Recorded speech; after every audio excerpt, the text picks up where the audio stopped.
yourself in and get ready.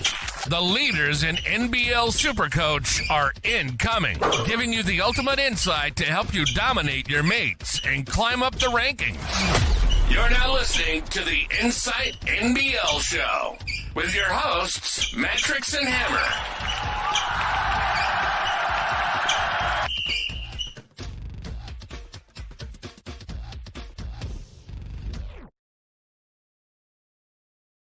Hello and welcome back to the Insight NBL Show. Look, round one, Hoopsfest is finished. Hammer, mate, how'd your first round go? Mate, it was a lot going on. So good to have Hoops back on the TV and kicking back over the weekend. Bit of a mixed bag. How did you find it? Yeah, look, I actually really enjoyed, I suppose, all that was Hoopsfest. I think if they do it again next year, regardless of if it's in Perth, of course, it'd be easier if it's another state, that being the furthest away from, civilization. They may as well have it in Bali, to be honest, if they're going to have it in Perth. Better time zone. Yeah, but anyway, I like the idea of it all at once. A huge advocate around it because I just love Magic Round when it comes to NRL. Probably my favorite weekend of the year. So, I think that I'll be finding a way to go if they do it again next year. Yeah, only downside was there wasn't more games. A single for every team's a bit rough, and maybe if they do that again next year, that's something we need to learn from. Is when every team's on the single, there's a few implications schedule-wise. Yeah, I suppose you might have been looking at someone like Parker Jackson Cartwright. But look, on today's show, we're going to clear up some explanations around NBL Supercoach break-evens. Viewers from last year will know that we do a squeeze of the week and a giveaway from our sponsors, the Standard Squeeze. We're going to do our game review brought to us by Game Day Squad. We're going to go through the best break-evens. We're going to save a lot of popular trade chat and the preview for next week for our Wednesday show. Same time, 8:30. But we will, I suppose, preface that this week you will be looking at Kings, Hawks, Southeast Melbourne and Melbourne, especially Melbourne players with Melbourne players heading into the double-double. So they're the teams that have doubles this upcoming week. Yeah, this is where the schedule's important, chasing doubles, but it's also getting off those teams at the end of their run. So Melbourne's that real good bridging team. They're the only ones that have back-to-back doubles over the next two. So they're going to help you cross that bridge, but you've got to work out what you're going to do either side of it. Mate, look, I can probably start by saying that I scored 241 this week. Look, I don't feel too bad about it. Made some mistakes. Tyrell Harrison, I think a lot of the Insight community made the same mistake. So, sorry, guys, that one's probably on me. But look, season rank was enough to get 1837.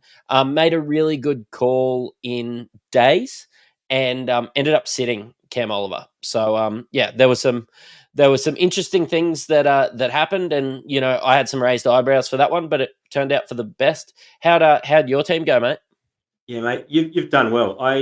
The team I have has 215. I captained Jack White. A really late change when I saw that he was going to be up against Ruben Tarangi in the starting lineup. That Jack jumped my eyes actually lit up, and I thought he's going to go to town on this guy, and it never eventuated. I actually set my wife up with a team this year. She's been watching the potty on and off, and she thought maybe I'll have a crack. So it's almost like having a pseudo second team, and her team came out with a 254. So maybe I need to get her on the pod to replace me, but that team did a lot better. Maybe I'm going to take over that one for the rest of the season. Yeah, look, I could do a pod with Loz. It's all good, mate.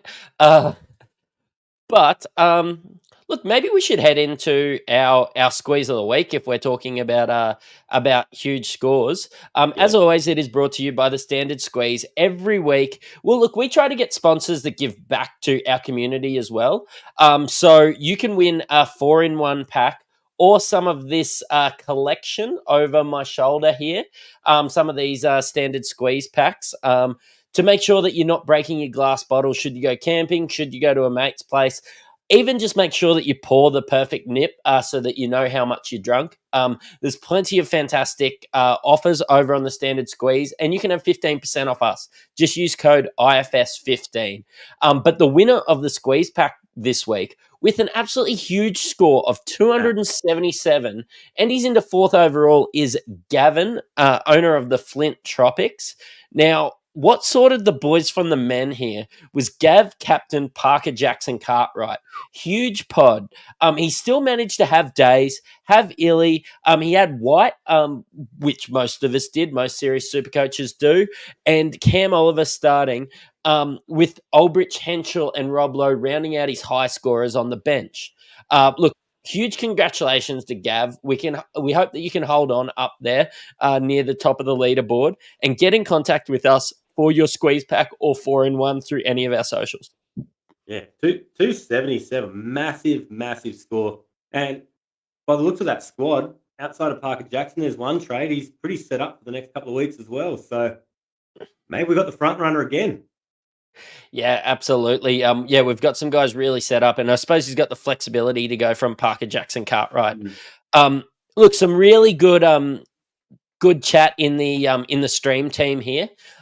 Keep dropping your scores and we'll try to read them out. Drop your good questions. We'll answer some questions towards the end. But Braino with a 252, a Flying Toilet with a 227, and that's with Jack White captain as well. The sports guy, dicks out to him with 150. Bravo Gaming 219, saying that Tyrell Harrison also torpedoed his round. And Luke, yes, we do have a league code. I'll get it for you in a little bit. And Luke scored 220. Look, I suppose we should just start getting into the nitty gritty, mate. And that is our review, the weeks that was. Now, that's brought to you by Game Day Squad. I know I've been using this app for a little while now, and excited to have them on board. If you love your fantasy sports, obviously you are here. It's just another way to play fantasy sports and win some cash. You use cards, you can sell them on an online marketplace, and you get their scores reflective of how they went in the competition. Like just before the show, I had a little bit of a play, and I pulled a Jalen Adams and a Tyler Harvey before the show. Nice. Look, yeah. I was playing against Braino. We've got a little bit of an Insight Fantasy Sports competition going on in there.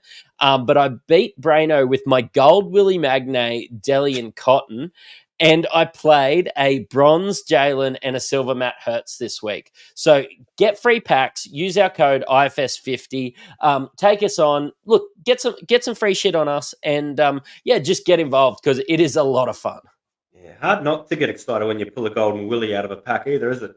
Yeah, I reckon that is actually one of my best ones.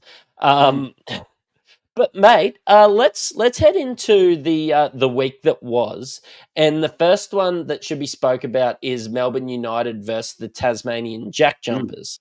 Melbourne United took care of business as expected. I probably expected them to score a bit more, but I shouldn't be surprised with Matthew Dellavedova 34 Supercoach points this week. Yeah, look, Tassie were more competitive than we thought. They were down some players. Craig saw the import not playing. The backup point guard, Sean McDonald, wasn't there. Looking pretty underdone. Very thin in the big man department. We didn't expect them to even be competitive, and they hung in there, turned into a game. But yeah, Matthew Dellavedova, we didn't give him much of a look. We said his off-season was, or his pre-season was a bit, how you going with all these turnovers? But he's aggressive, and this is a different Delhi to what we've seen. We saw a bit of it last year, but his offensive game where he's just trying to get to the hoops, open up the rest of it, and his ability to hit the three, he's Supercoach relevant. Yeah, and he took off where he left off from last year. He had a few stinkers to end the year, but there's a reason he was 311K. I didn't have myself wanting Delhi at guard, spending 310K. And still, when I have a look at that 34, while it was easy to get excited, first game of the round, first game of the season, probably wasn't enough. You probably got better value out of some of these other new guards. Speaking of that guard rotation that we were really worried about, it was Shea Illy and Matthew Dellavedova. And it was Illy's assists and also his aggression that excited me. And I am really excited to have Illy in my team, especially with 4 games in the next 2 weeks. Yeah, look, what excites us a lot about Illy is the price tag. At 250 is below that new import. I wasn't as concerned as you were about the guard rotation. I feel like it's Delhi, Illy are your prime 1 and 2. And I felt like Illy was probably unders on that game. He missed a lot of cheapies early that he should have made. Things we've traditionally seen him, get to the hoop and finish.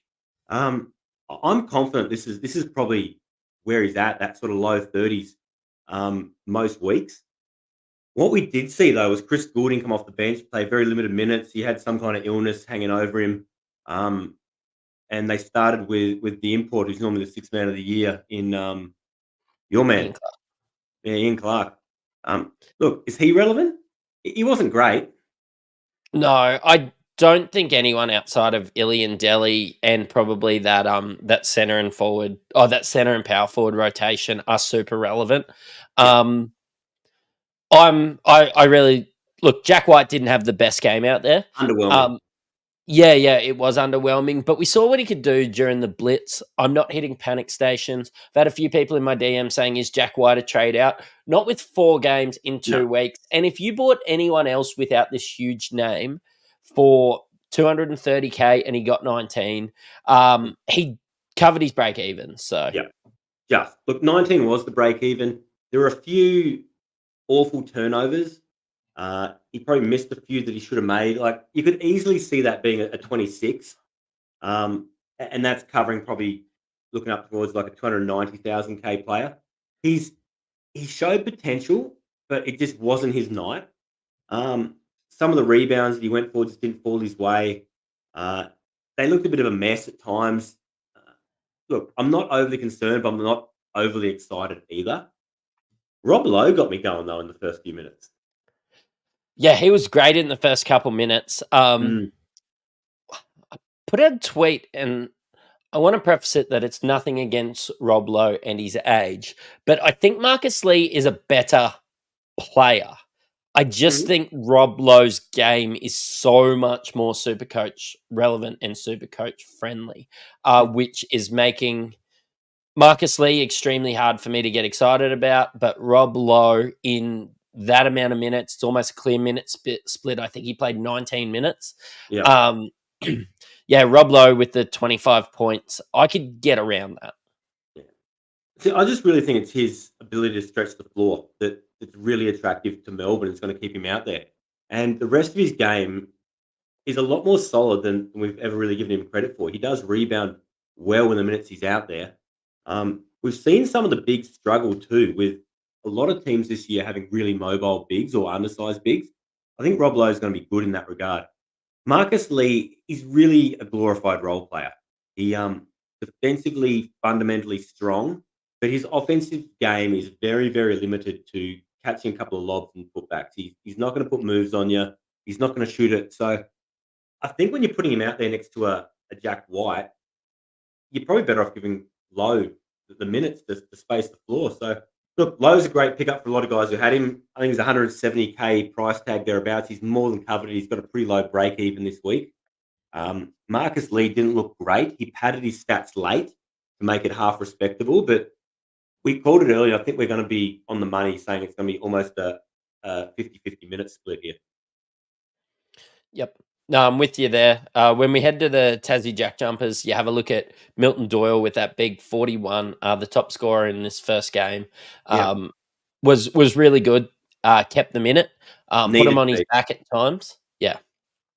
He's we're sort of like getting a bit of a maybe a bit of a false idea of Milton from last year. He had a down year, but that first year he came out, he was phenomenal.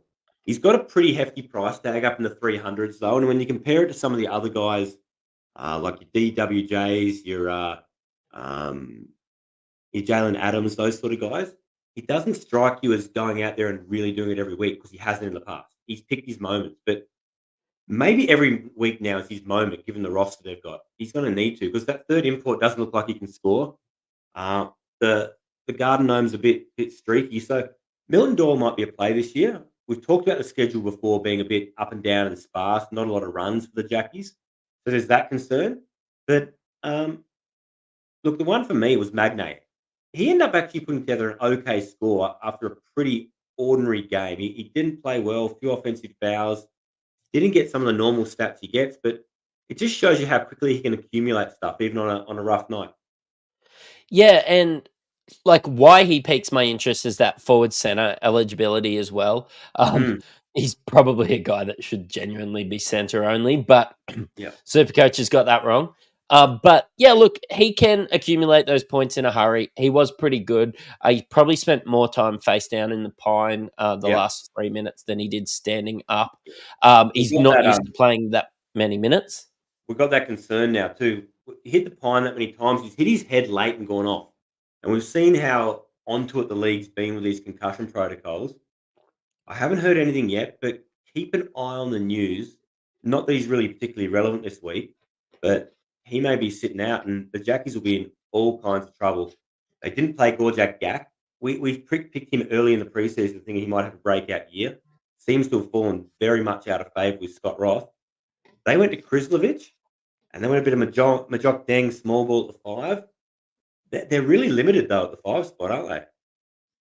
Yeah, I didn't like what I saw when the bench was out there. It was really I think there's a few guys that showed sparks. Like I quite like Drimic. I think Tarangi had a pretty good game by his standards. I think Yeah. Jordan Crawford will have those games where he goes off. But look, I'm really not that interested in Tassie, especially with their No. schedule going forward. Yeah, look, Supercoach, they don't excite me at all. But Drimick's one you mentioned, I touched on that before the game on Twitter, saying that he might be a guy who's going to benefit from the McDonald being out, the other import potentially being under a bit of a question mark. And he came out as an offensive threat for them. Didn't really go on with it after a really strong first half, and it was very score dominant, his Supercoach score. But the price tag's a little high for me when you look at an Alex Tui or someone around the same price. Now, I am with you. There's no one else I want to talk about with Tasmania. So let's head on to the Perth Wildcats versus Southeast Melbourne. And Huge, yeah, you did a big little game. bit of a deep dive on the last show, saying that this should be a really high scoring affair. There's not going to be a lot of defense played, which should lead to a lot of great Supercoach points. And when you have a look at four guys scoring over 38 Supercoach points, all these guys being very Supercoach relevant, Yep. this is exciting for Supercoach. And I want to start with the two guards. I'm going to take one from Perth and one from Southeast Melbourne Phoenix. Ty Webster and Nathan Sobey, 13 points apiece. No, obviously we're going to talk about Bryce Cotton and Derek Walton Jr. 42 points and 39 points. You had to spend up for these guys, but this is captain material almost every week you have them, Yep. especially on a double. Yeah. And you're almost in a position now. Some of these big guys, you got your Jalen Adams, you got Bryce Cotton, you got DWG, Parker Jackson Cartwright. By paying up at that price, you can just almost use one of your trades each week to flick between these guys if you want to. Hey, look, Cotton just came out on fire. 8 threes. I think most of them were in the first half. Uh, he looked the goods. Hinder looked unreal. Look, give me your take on Derek Walton Jr. versus Bryce Cotton. What do you like? Where's the similarities? Who's better? I think Bryce Cotton's a lot better scorer. We saw that. But Hmm. Derek Walton Jr. is such a better passer. Like when he got out there, when he had the ball fizzing around, he's a good enough scorer that you have to defend him, but his Yeah. passes are elite. He's going to get some points through the assists. They're both that undersized guard. Honestly, you could flip a coin every week, Mm. and Derek Walton Jr. is 100K cheaper. So with a Yeah. double coming up. So yeah, for me, I'm more excited about Derek Walton Jr. than I am Bryce Cotton until the schedule allows it. Yeah. Look, Bryce Cotton, great game, a great player, but he's very reliant on the actual points going in the hoop, isn't he? And is he going to hit 8 threes every game? Maybe, probably not. But Look, Derek Walton Jr., you look at his stat lines, he had 13 points, didn't have a real great offensive game. He sat out the last 5 minutes when the game was all but over. He his assists, this is what really excites me though. This was a night where his wings didn't really hit that many shots for him. He could have had a lot more assists if guys could hit an open bucket. But the assists that he got, and I reckon 6 of his 8 of them, without going back and actually looking at the game, were to Jordan Hunter. These are genuine assists where he's gone in, he's created, he's given the guy the whole thing on a platter, nothing else to do. I'm not talking, some guys just pad with his assists where I passed around the perimeter and the next guy just took a shot and went in. Genuine point guard and only 1 turnover to 8 assists, couple of steals. Look, I really like his game, and I feel like that's a mid game for him and is very repeatable. I feel like that'll be his average, 13 and 8 maybe, and we'll get some ceiling games as well. Yeah, and I think you'll get the games where he does push for that double-double because that's only a couple of assists away there. Look, love DWJ. And someone in the chat asked me who my captain was. It was DWJ this week. Sort of jumped on, saved 100K. I was playing around with Cotton all week. The guys on my Patreon knew the couple of builds that I was tossing up between. Was really excited about having Cotton in my team, and then just thought for the 100K, it can allow me to get another. Instead of, say, a Marcus Lee or Rob Lowe or somebody like that, allowed me to get another player at import price. So Derek Walton Jr. had the captain armband against me.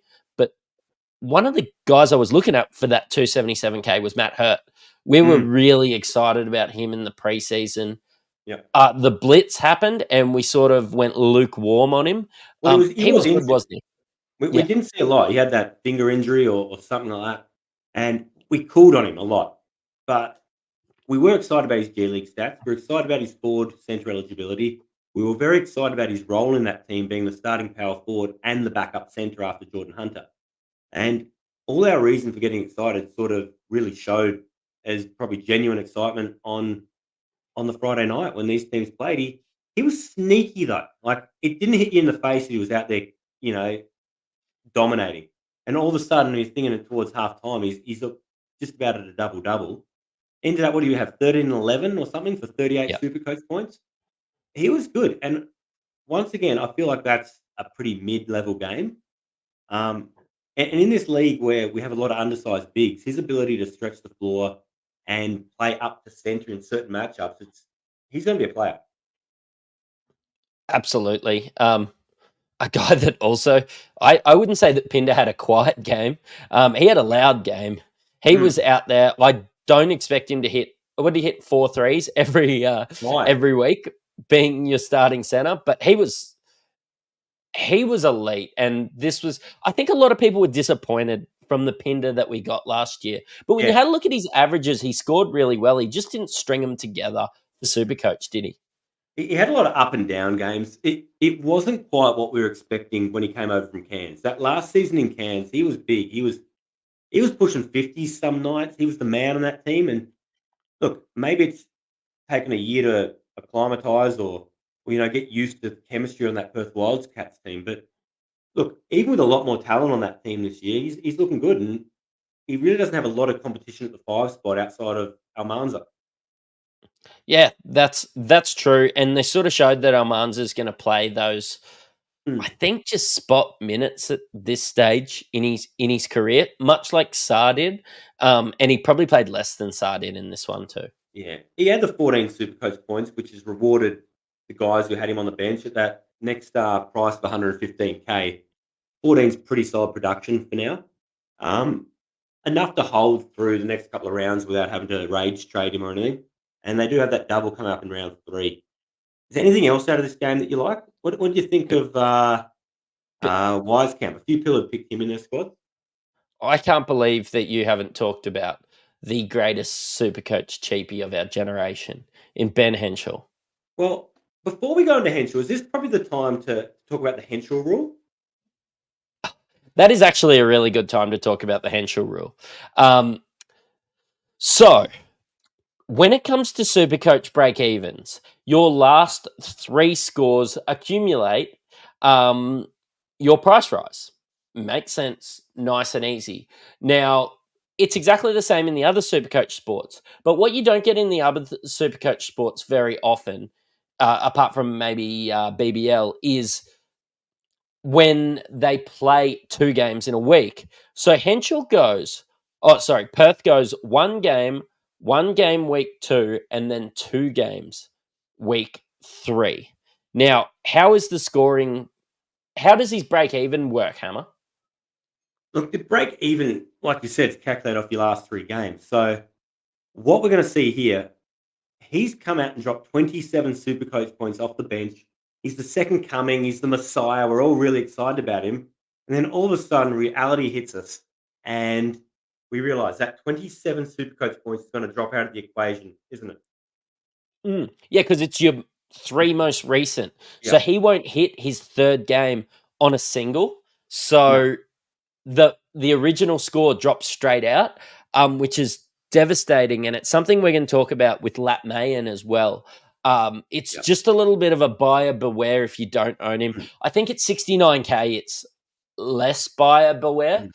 I honestly think it's more of a Lat Mayen rule than a Ben Henchel rule. But it worked with Ben Henchel last year too. It happened last year. That's why it's the Henchel rule. 2 years in a row. Last year he scored 24 actual points in round 1 and then just was absolutely parked on the bench so hard he got splinters in his ass. Look, we just got to be careful because if you factor in the price rise, Ben Henchel will probably keep it. You're right, Lat Mayen. You're thinking that's going to carry over. It won't. Any team that's playing single, double, they're going to have this same fate. So just be careful. Adelaide, Perth, there might be 1 or 2 other teams that are on that single, double. But yeah, just keep an eye out for it. Absolutely. Look, that will be a problem for New Zealand Breakers in week 5. But New Zealand Breakers took care of the Bullets. This was a weird game, man. Like New Zealand were up 26 points. It looked over halfway through the first quarter. Probably about the same time that I just had that regret on ever mentioning Terrell Harrison's name. Man, this game was whack. We had discounted New Zealand from the get-go. They had an awful preseason, and they just came out in this one and actually resembled a basketball team. They couldn't miss a shot at times, and they stretched the floor, which made Rocco and Tyrell Harrison the 2 tallest players in the league. Honestly, they nullified them. They deleted them from the history books. And you know how they did it? They did it by starting Sam Menenga and Max Darling, former development player, Illawarra Hawks, was cut by every other team. Like, this guy is wider than he is tall. He looks like a linebacker. And he came out and he almost had the world first 0-0-0-0 stat line for a starter in 16 minutes before getting 1 sneaky assist that he fumbled to someone else in the last quarter.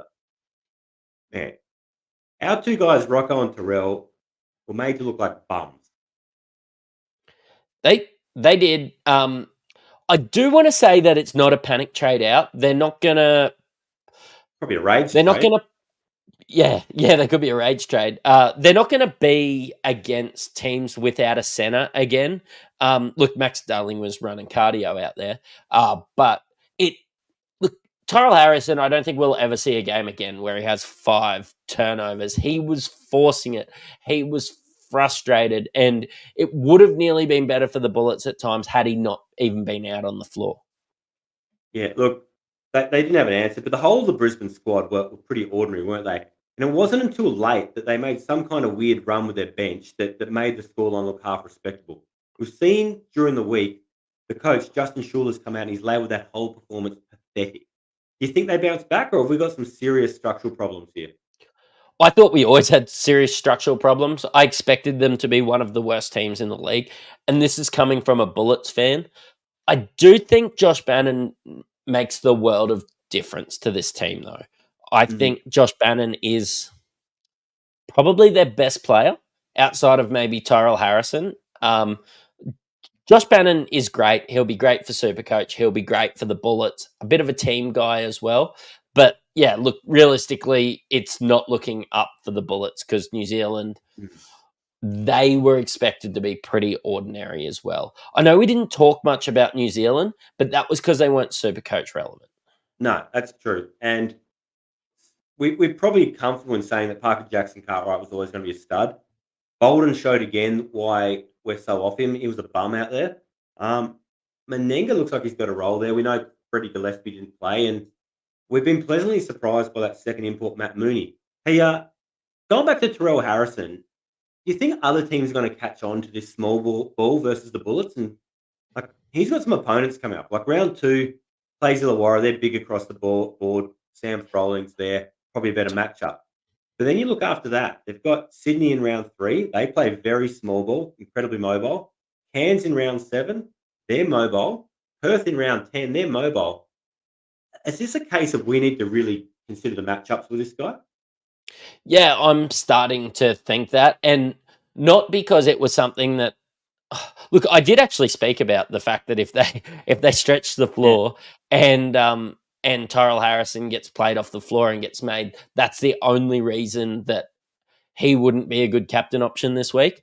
But yeah, I think other teams will catch on. They've just seen how to nullify their best player. I don't know. It's him or Bannon, I would say. Cook was really good down the stretch. That guy can light it up. But yeah, it's him or Bannon that are their best players. And if you can take out one of Brisbane's best players, like he was just the MVP of the Blitz for a reason. The guy balled out. But yeah, look, I think the silver lining out of this is that he's obviously under his break even. Maybe we get a price drop by the time you really want him, come that good stretch of doubles that Brisbane has later around round 9. Look, I just want to touch on Parker Jackson Cartwright, which I thought was going to be the score of the round. Captain, the leader of our competition, went out there and captained him. It could be something maybe to learn that you can just 1 week play these guys because we can max trade. But he's going to become so relevant through the middle of the year, isn't he, mate? 100%. Like New Zealand have probably their best schedule. I haven't got the schedule in front of me, but it's like round sort of 6, 5 through to about round 18 or something. They've just got the best schedule, and they're due to having those couple of bye rounds early. They've just had another NBA game while they're over in the States against Philly as well. So we're going to get a fair bit of time to look at them.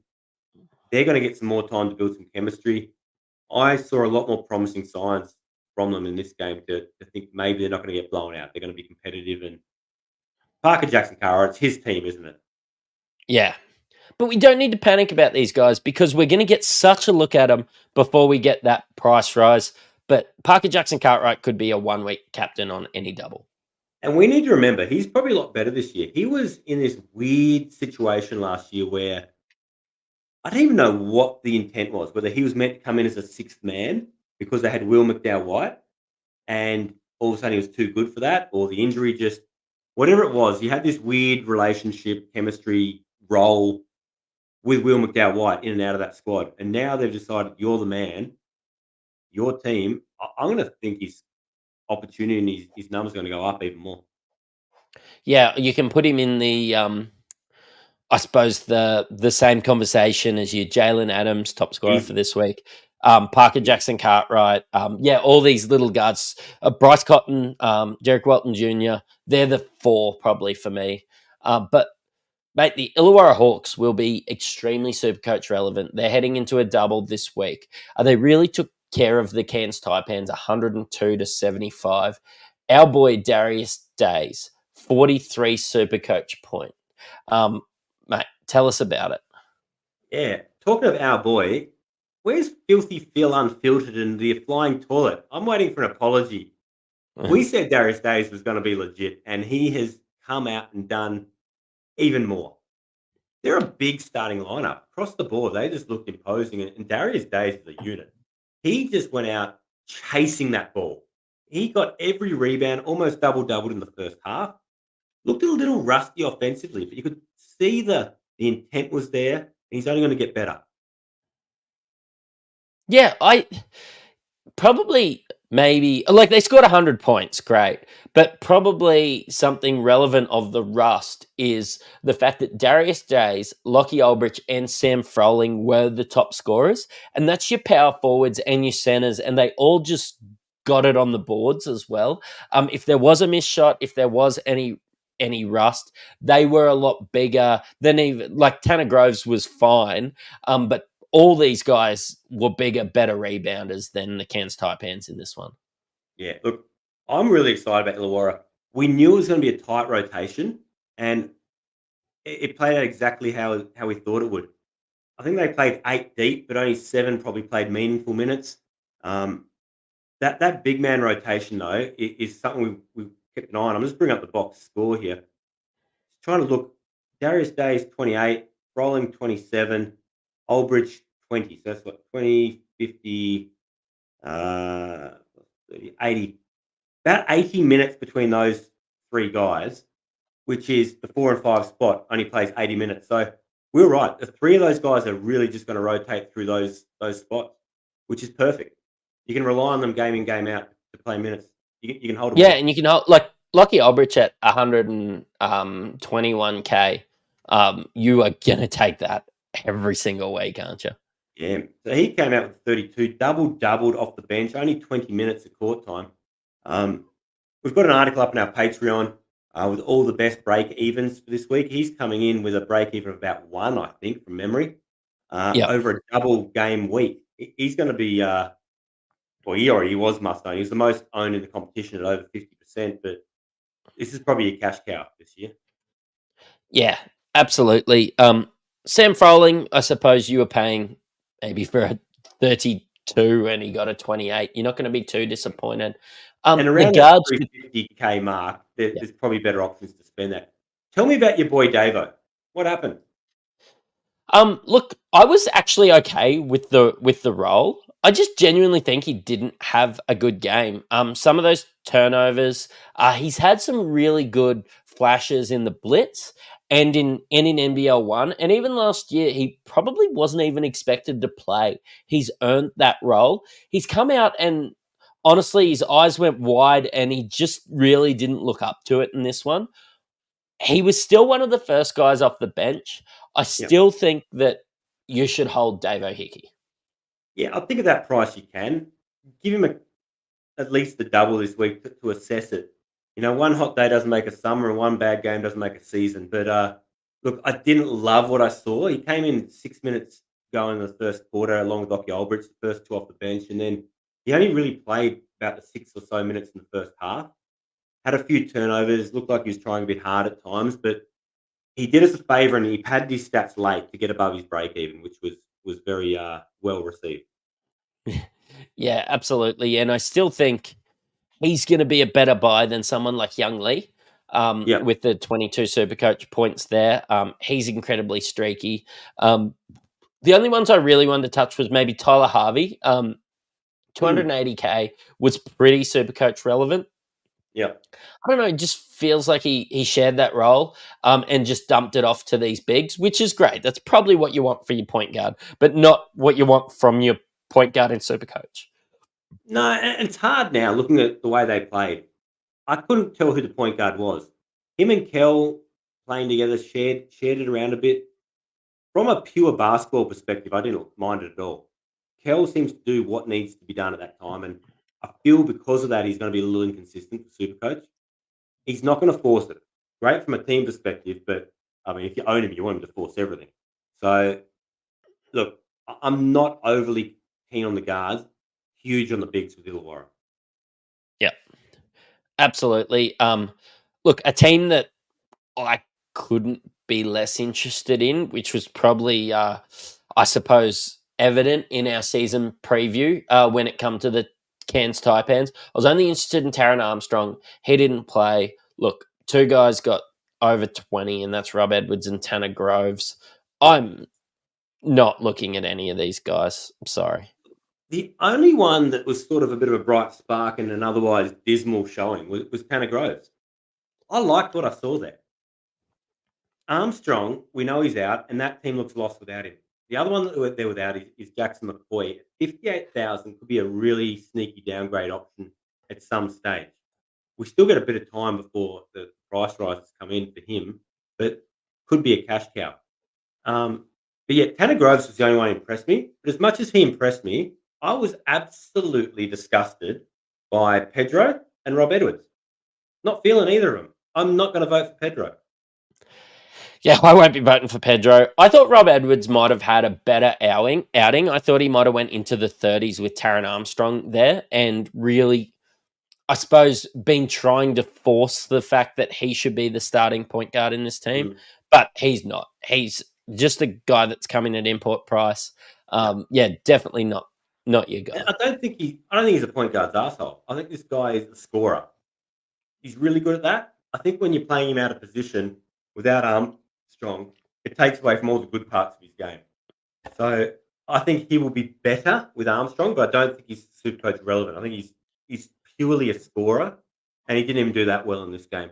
Pedro is meant to be more of your do a bit of everything. He's like a very, very poor man's DJ Newell if you squint. But yeah, he came out and showed a little bit, but some turnovers, and he just looks a bit slow. It's, yeah, I don't think there's anything there that makes me think I'm going to own him at all this year. No. Look, I could have been talked to. Actually, on game day, I played Jonah Antonio just in case he took off. But yeah, look, I'm not interested. I was at stages in the preseason. I was looking at Gak, AK Gak, that is, and Kyron Galloway. I'm gonna need to see 2 or 3 weeks of a lot of improvement before I'm interested. Like no one likes a Gak, do they? Like AK Gak, we thought was going to be huge in this league, and he's showing flashes. Ford won't play him. We thought Gorjak Gak, after his little stint in Brisbane and his down season last year in Southeast Melbourne, was going to go to Tassie and be the perfect fit in a squad that only has one player over 5'11", and DNP last game and pretty much all through the preseason. So, look, I'd love to see these guys play, but there's something going on. Yeah, there is. Look, let's head into Sunday's game, which was my game of the round. Yeah. Look, the final score probably doesn't represent how close this was, and I actually expected the Kings to run away with this one. But 102-94, and Adelaide showed a lot of fight. I would be remiss not to mention Jalen Adams here with the 54 Supercoach points just accumulated. He started off hot. He had 3 threes in, I think, about the first minute 20. Or 8 points, 2 threes and a floater. Hit another 3 not long after that. He just looked from the get-go he was on. But I think a bit of that too was our guy, Kendrick Davis. He looks like he can't guard anyone. I mean, he is about the size of me, you. That's probably going to struggle. Like, I think he's an offensive, which doesn't matter for Supercoach, can I say? But it might affect his minutes a little bit. Look, yeah, Jalen Adams absolutely cooked Kendrick Davis, but I think give Kendrick Davis 3 or 4 rounds in this league, and Kendrick Davis can be putting up some scores like Jalen Adams did. Look, I don't think we even need to give him 3 or 4 rounds. Like, he settled into that game after about the first quarter. They brought in Kadee, steadied the ship. He's obviously had some time to survey the landscape, and he's come back a lot better. He still had a hell of a lot of assists. He shot the ball from deep and showed us that he can connect from long range. Sydney are a tough defensive team. They were throwing big defenders at him too. Bull Quoll didn't get it any easier after that with Isaiah Liafa, Jalen Adams as well. And they were blitzing him or throwing the double at him off the on balls and forcing him out towards halfway. Like, they were just freezing him out of the game to start with. It took him a while to figure it out. Yeah, they were. But look, all these guards looks like guys that I could own at some stage throughout the year, didn't it? I'm just reading that Terrell Harrison comment in the chat, and I like it. Yeah, look. Absolutely. I hope Terrell Harrison's pillow is warm on both sides. So do I after last week. Look, yeah, you're exactly right. Mate, Xavier Cooks, we called him Fool's Gold. After this one, we could probably give him a little bit of an apology. He was good. Actually hit the 3 as well. Was out there, was active. Look, he covered his break even. I'm still not looking at him at this stage at that price because I think that you can get other guys that are going to be just as productive for a little bit cheaper. Yeah, look, I'm not going to say I was wrong. I'm maybe just not as right as I normally am. He was good. He almost double-doubled at halftime. ended up with that 38 Supercoach points, and he looked slick and efficient. My main concern with him was the minute split. He ended up playing about 30. And I think the minutes was a big thing that we had our focus on. I think I tweeted in the first half, they played 11 players already and played them all like at least 7 minutes, which was my concern that we're even time. It sort of, as the game must have got closer in the second half, they would have favoured their starters a bit more. I'm expecting Cam Oliver to have his minutes increase. Gorge talked about him not being completely fit, although he looks pretty good. But look, if that's the minutes we're going to see from your boy Xavier Cooks, look, maybe we do take the full gold tag off him, and maybe he's justifying that price tag he is. Yeah, true. Cam Oliver was one that sort of put on a little bit at the end. He was on my bench, so I would have been okay with him going for a 20. But every time he touched the ball, he did look like scoring, going to be very Supercoach relevant this year, regardless of if he's off the bench or if he's starting. Yeah, he just looks aggressive when he comes off. And I don't mind him being part of that second unit where maybe there are too many mouths to feed in the starters. And if you come in with that second unit, he's the focal point. He's going to be a hold for us this week. Hey, what do you reckon about Kelly LePepe? He looks like a linebacker. And does he have... Look, people were saying, does he have the best haircut in the league? I reckon he could have the best rig in the league. Have a look at him. He's an absolute giant. And honestly, with that mustache, with that mullet, I tell you what, he epitomizes all that is Australian basketball. Oh, his biceps have biceps. He's that big. I mean, the screens he sets are so wide that guys are getting open and then realizing that they're too open to shoot it. It's unbelievable the space he creates. And for being a small guy, there's a lot of a poor man's Charles Barkley about it, where he just gets some boards he has no business getting near. He excited me in the first half. He had 10 super coach points pretty much a quarter time, rebounded, assisted, had a couple of cheap dump offs. Cam Oliver gave him one of the bucket that he finished, and then he just never went on with it. Alex Tui, though, this was sneaky. I was just talking to some of the small. Oh, yeah, he's a bit mid, 190, a bit overpriced. I just realised he had 34 Supercoach points. Where'd that come from? Yeah, he did just get his. I actually tweeted out that he was a bit disappointing, I suppose, looking at that first quarter. But yeah, he did come good. I'm not expecting it every week from him. I think that there is going to be I think Jalen Adams is going to get his. I think Cooks and Oliver are going to get his. And then you're going to get a supporting cast member every single week that is going to perform well as well. And with throwing that many guys out on the floor, could come from anywhere. So I think that they're just going to ride the hot hand outside of those three guys who are going to get the bulk of, I suppose, the scoring opportunities, with people like Sean Bruce out there passing the ball, defending hard, with people like Kelly LePepe setting those tight screens and just getting out there. Even people like Liafa, probably not going to score that well, but going to be defending, the best guard on the other team. I think there's going to be a lot of that. There's going to be room for one more offensive player each and every week. Yeah. But at 190K, he scored 34, right? You could park 190K on your bench. You got another guy on the other side who also had 34 in Lat Mayan, about 130K. Now, this is one of those fucked up would you rathers, like, would you rather do your mum and your girlfriend's body or your girlfriend and your mum's body? Don't think too hard; it gets really weird. But look, comparing those two, where are you sitting on that one? Due to the Lat Mayan rule or the Ben Henchel rule, it is probably still Tui because I don't expect Lat Mayan to get it every week. I think it's something that is a little bit of a cash grab. But Lat Mayan looked good, and what somebody like. I want to talk about Harrell because it was exciting. I also want to talk about Harrell. Yeah, I also want to talk about the fact that he got warned for getting the crowd involved. What was that? Oh, man. But I just think what Harrell does well complements with somebody like Lat Mayan so well. Like, honestly, like Lat Mayan and Harrell scored really well, being polar opposites, being North Pole and South Pole, being, Yin and North yang? Korea and South Korea. You're right, mate. Look, we've talked about when Jarrell Martin went out injured, putting Harrell and Hump next to each other, two non-shooters, it's going to clog up the lane. And we saw that early with Hump really struggling.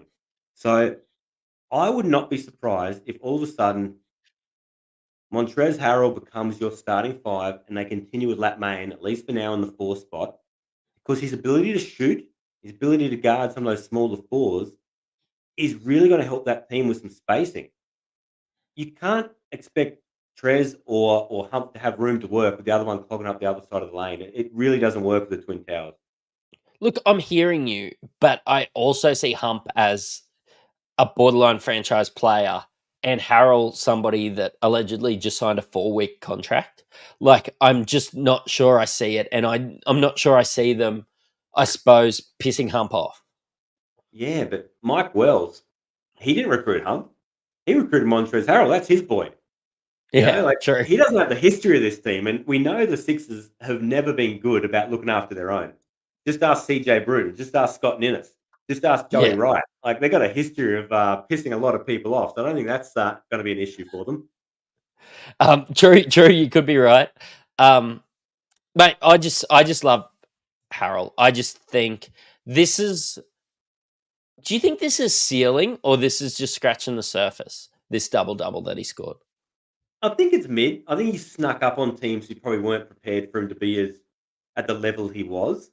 But look, what I do like about it is he doesn't need the ball to put up a score of, I think he had 32 Supercoach points at the end, a 13 point, 13 rebound, double. The way he went about it, he's just going to get his. He's going to go get some boards. You've got some guys on that team alone, let alone the opposition, who's going to jack up some shots. You know, Kendrick Davis isn't afraid to get up. DJ 3J's never seen a shot he doesn't like. Lat Mayan jacks it from wherever he catches it. There's going to be a lot of boards on offer. I think this guy's going to be the garbage man on this team, and we can probably bank him in to probably go close to leading the league in rebounds while he's here. Yeah, and I think we're going to see some real price reductions in Hump while he's here. And if they sign him, you know what? Just draw a line through him. But if we see Montrezl Harrell, I wonder if he signed a 4 or 6 week contract wanting to get a a train and trial and that sort of deal back in the States, back in the NBA. So if we see him just go back over to the States and see Jarrell Martin, then I am really interested in Hump again because he is a 330K player. I think that's what he can be on a team without Montrezl Harrell as well. But while Trez is here, like I'm not expecting 3, but maybe he is a 15, 20 point per game guy, which is way below what we have seen from Hump the last year or so. Keep in mind, as much as we'd love to see that price reduction, that 3 is going to drop out with the Henchel rule as well. So no harm done. Probably a good game for him to have unders if you're looking at it that way. Look, DJ 3J was good. There's not too much else I'm interested with talking about with the Adelaide 36ers. We are getting on in time. We will answer some questions. But first, we just wanted to go through the top 5 break-evens. The top 5 lowest break-evens is probably the better thing. And I just want to start... Yeah, the lowest break-evens. The best break-evens. Look, I'm confusing myself, but Ben Henchel, minus 15, fake with an news. asterisk. And that's why we wanted to do this, because Lat Mayan, again, minus 11, fake news. Like, cash is key in this game, but these guys, this score that they've just scored, not relevant. No. Disappointing, but better to be aware of it than get burnt like some people did last year, and hopefully not as many getting burnt this year. But Lockie Aldrich is one of the big ones. Break even of 1. He's got the double this week, so if he scores half a point each game, he's at his break even. We're expecting him to rise in cash. Yeah, and that's from 120K as well. I expect him to make a lot of cash this week. Yeah. I'm not sure if I see him score 30 each game, but I would not be surprised. I think what we can expect is maybe 50 over the 2 games. Yeah, I'd be very happy with that. I'd be happy with 40 over the 2. Hey, Jalen Adams, he's got a break even that's pretty decent. Yeah, and he will have a price rise this week. What is Jalen Adams actually? He's not in the top 5. I'll have to look that one up. He has a break even of 46 coming into 2 games. 23 a game. And at 392K, I think he's averaged 34 last year. Yeah. So, could make a lot of cash if he takes his form going forward. We could see maybe 30 or 40K made from that Jalen Adams. And we're going to chat a bit more about it on Wednesday because we need to save something for Wednesday's show. But Jalen Adams is one of the most traded in players this week. 100%. We'll cover that at length Wednesday. Darius Days, break even of 27 with 2 games this weekend. He's just about must own right now, isn't he? Yeah, yes. Absolutely. I think that he's one that we should just, if you didn't have him, admit that you were wrong and get him in. But yeah, look, he's somebody that I'm super excited about, regardless of paying 277K. I think that he could be even better than he was this week, honestly. Yeah. Rob Lowe, 2 double weeks in a row, break even of 19 on a 2-gamer. Is he a downgrade option from anyone licking their wounds after Terrell Harrison? Yeah, absolutely. Because Tyrell's going to have that 13 and it's going to count for his break even. But just remember, he's only 200K. So that's not too much under what he needs to score. I think his break even's only like 17 or 18. Yeah. Not the end of the world, but we were holding him expecting elite things. We were holding him wanting 40s so that we could hold him through these singles. 13 isn't that. And he just showed teams how to beat him. Yeah. He's the one you wish that score dropped out. Yep, absolutely. Anyone else you want to have a chat about the break evens, or should we maybe we save the community team for Wednesday and let's answer some of these questions? Get into it. Oof, hold on. It's question time. Let's answer your questions for the week ahead. And I'm going to lead with get your questions answered all day. Want to take your Supercoach game to the next level? Inside Fantasy Sports are bringing you exclusive content all year round, such as weekly expert Q&As, team, trade, and captaincy advice, statistical deep dives, priority podcast questions, and tons more. So what are you waiting for? Get full access to the experts. Go to patreon.com/Insight Fantasy Sports and subscribe to Insight Unlimited today.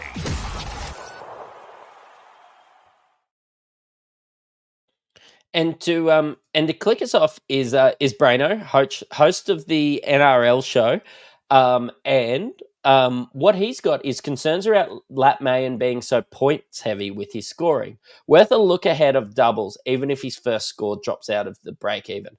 Look, first step is being aware that score does drop out. But just remember, he did score those points. What do you think about Lat Mayen? Maybe this week or just wait a week? It depends. Like some guys are set up this week where you probably only need to make one genuine trade and then you got a luxury trade. We know Adelaide are coming into back-to-back doubles rounds 3 and 4. If you're looking to downgrade your bench to get a bit more cash or work that way, he's not a bad one. We do have to know the Henchel rules in play and he's going to have that 34 drop out. But I think there's a genuine role there, and probably the silver lining is that was a really good game for him that probably solidified him in that starting 4 spot. So, look, if you've got a luxury trade, maybe.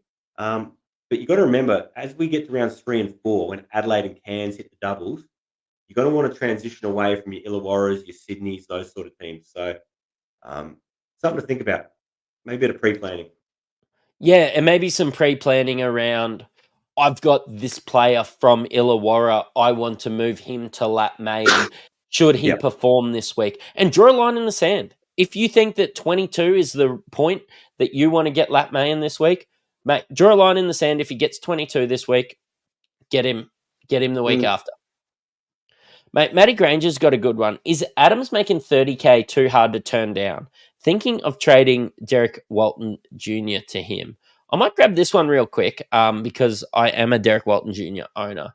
And I think on any given night, from what I saw from Derek Walton Jr., he could have those 50-point nights just like Jalen Adams. Jalen Adams, while reliant on his scoring, Derek Walton Jr. will accumulate with those assists as well. I think that we'll see these nights, and you threw out a stat line that maybe 18 and 8 and some lines like that. Should he get the double-double, he's going to get that bump as well. I honestly think you could flip a coin every night watching Adams and watching Derek Walton Jr. as to who's going to score the most, like we saw with Cotton this week. Yeah, look, if you had had that extra 2 assists from Derek Walton Jr., it would have bumped his score up to 48, which would have been, we would have been talking about that non-stop. Adams had an out-of-his-mind game. His shot was dropping. But look, the break-evens, much lower for Adams this week. Derek Walton Jr.'s is a lot closer to his normal scores. So if you've got 30K on the table versus about 8 and you want to make the cash, I don't think it's such a bad trade. They've both got very similar schedules, and you're probably only holding them for another week. So if you've got a luxury trade and you don't need your 2 trades elsewhere, maybe you do chase the cash. If you need the trades, then you've got Derek Walton Jr. already on your squad on a double. Absolutely. I'd be trying to move anyone else to Derek Walton Jr. I'm just not sure you can make the cash work. Mm-hmm. Super Gun, who's the best trade in this week that isn't Sydney or Adelaide? Hammer, you got one ready? I'd be thinking Melbourne. There's the only teams on doubles the next 2 rounds. So play. depending on what position you're looking at and who you got, maybe a Delhi. Although I am hearing little flags that Delhi may be out this week. Apparently is expecting the birth of a child. Big up Delhi. Completely unconfirmed. I may have read wrong, but let's do a bit of research. So. I read that as well. We might have read it from the same bad source also. I am actually thinking, look, one of the best trade-ins could be a Rob Lowe. He's 160K. You only need to score 12 points. He's going to have a low break-even again this week. Forward center, easy to move around, and maybe if you hold him for a little bit longer, he's not going to be a priority trade out after they finish their run like some of these guys are going to be. Like if you've got Delhi, I'm not sure you could play him on a single, like the same as a Bryce Cotton or somebody like that. It's just too much cash. But maybe Rob Lowe, should he be 220, 230K at that stage, you can just leave him, let him marinate, let him make a little bit more money, let him cook in the oven for a little bit longer, and not stress too much about it. Yeah, I don't mind that at all, especially if you're holding him for 2 weeks and he goes up 30, 40K and you're going to get rid of him anyway when Melbourne finish those back-to-back doubles. That little bit of extra cash is going to come in handy. Absolutely. Cash is key at this starting point in the year. As much as we want to be top of the leaderboards, you've got to have that money. Otherwise, you won't get there. David Bryson, here's for you, Hammer. Hickey to Mayan. Is that worth a fair trade this week? I don't think so. I think Hickey's on the double this week. We said he had a down game and he still beat his break even. He's going to make a little bit of cash. And I'm really hoping it's better news this week. I think got another week to make that decision. I'm still high on Hickey. He's a lower price. I'm assuming you got some kind of guard board massaging swap to get them there. But yeah, I'm still high on Hickey compared to Mayan. I need to Me too, and I think it's the Hickey in 2 games. Like he scored 11, and Mayan had he scored 11 in a shit game, and Mayan scored 34 in probably the best game of his life that I've seen. Yep. So we can sort of expect that maybe Hickey is going to score 16 on a normal game, and Mayan is going to score 25 on a normal game. I can still see Hickey outscoring Mayan this week. I think so. David Bryson again. Who scores more this week, Harvey or Wieskamp? Ooh, this is tough. Both on the double. Look, I feel like Wieskamp has a really high ceiling. We've seen some big games through the Blitz where he's caught fire from long range and he sneaky accumulates stuff. He gets some steals, some good defensive stuff. Who do the Southeast Melbourne play? Do we know that? Because it's the team that just leaks Supercoach points. So they've got a couple of tough matchups. Oh, they've got Melbourne into New Zealand, so they've got a tough matchup. And yeah, look, I think Wisecamp has a higher ceiling.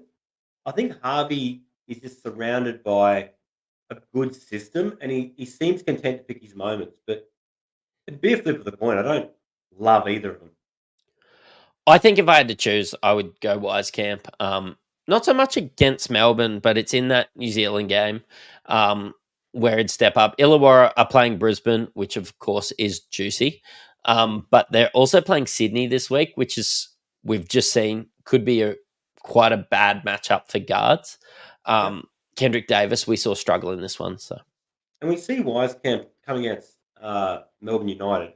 Defensively, they're probably weak at that 3 spot. You're coming up against Chris Goulding, you're coming up against your boy Clark. They're not renowned defenders.